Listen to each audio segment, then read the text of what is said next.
ಈ ಪ್ರಪಂಚದ ಎಲ್ಲ ಪ್ರಶ್ನೆಗಳಿಗೆ ಉತ್ತರಿಸಬಲ್ಲವರು ನಾನು, ಉತ್ತರಿಸಬೇಕಾದವರು ನಾನು. ಇದನ್ನು ತಿಳಿದೇ ವಿದ್ಯಾಕ್ಷೇತ್ರದಲ್ಲಿ ಬೆಳೆದು ನಿಂತವನು ನಾನು.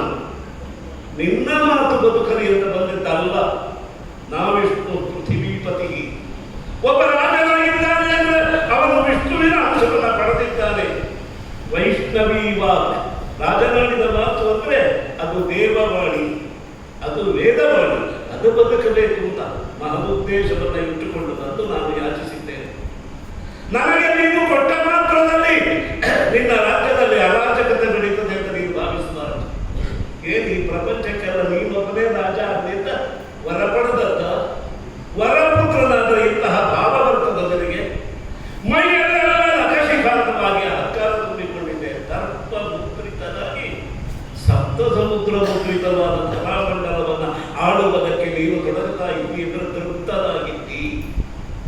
ನಿನ್ನಲ್ಲಿ ಧರ್ಮ ಇಲ್ಲ, ಅಹಂಕಾರವಿದೆ, ಅದರ್ಪ ಇದೆ.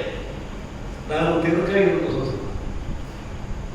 ಏಳುತ್ತದ ಹೊಟ್ಟೆ ಹೊಡೆಯುವುದಕ್ಕೆ ಬೇಡದೆ, ವಿದ್ಯೆಯನ್ನು ಸಾಕುವುದಕ್ಕೆ ಬೇಡುವುದಲ್ಲ. ರಕ್ತ ಕೊಟ್ಟು ವಿದ್ಯೆಯನ್ನು ಬೆಳೆಸುತ್ತೇನೆ, ಬದುಕನ್ನ ಅರ್ಪಿಸಿ ವಿದ್ಯೆ ಬೆಳೆಸುತ್ತೇನೆ. ವಿದ್ಯಾಮೂರ್ತಿ ನೆನಪಿನಲ್ಲಿ ವೇದವನ್ನು ಕೆಣಕಿದ್ದೀನಿ, ಧರ್ಮವನ್ನು ಕೆಣಕಿದ್ದೇನೆ. ನಿನ್ನ ಮಾತು ನಾನು ಬದುಕಿಸ್ತೇನೆ.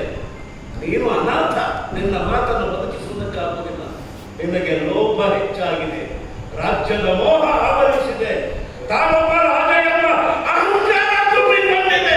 ದುರಾತ್ಮ, ನನ್ನ ಶಿಷ್ಯರನ್ನು ಸಿದ್ಧಪಡಿಸಿ ಧನುರ್ವೇದಕ್ಕೆ ಆರಾಧ್ಯ ಮೂರ್ತಿಗಳನ್ನಾಗಿ ಅವರನ್ನು ಬೆಳೆಸಿ ಅವರ ಮೂಲಕ ನಿನ್ನನ್ನು ಸ್ವಾಮಿಸಿ ಸುಖದ ಸುಪ್ಪತ್ತಿಗೆಯ ಮೇಲೆ ಮಲಗಿದ ಅಭ್ಯಾಸದೊಂದಿಗೆ ಸುಪ್ಪತ್ತಿಗೆಯಿಂದ ಕೆಳಗಿಳಿಸಿ ನನ್ನ ಮಂಚದ ಅಲ್ಲಿಯವರೆಗೆ ಈ ಶಿಖಾಬಂಧನ